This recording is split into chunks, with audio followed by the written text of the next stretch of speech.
هل تعلم أن أغرب حدود دولية بين دولتين في العالم هي الحدود بين المغرب وصخرة باديس الإسبانية التي تقع فوق الأراضي المغربية؟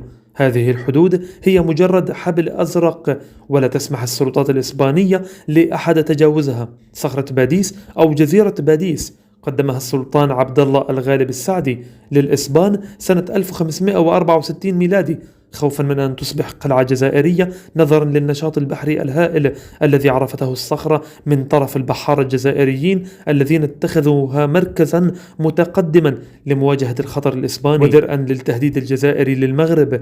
خلال تلك الفترة، كما تبرر الرواية المغربية، قام السلطان عبد الله الغالب بمنحها للإسبان، وهو السلطان الذي عرف عنه أنه كان مقربا جدا من الملك الإسباني فيليب الثاني، وهو السلطان نفسه الذي خان الموريسكيين الذين طلبوا دعمه أثناء تحضيرهم لتفجير ثورة لبشرات، آخر الثورات لاسترداد الأندلس، فقام بوعدهم بنصرتهم.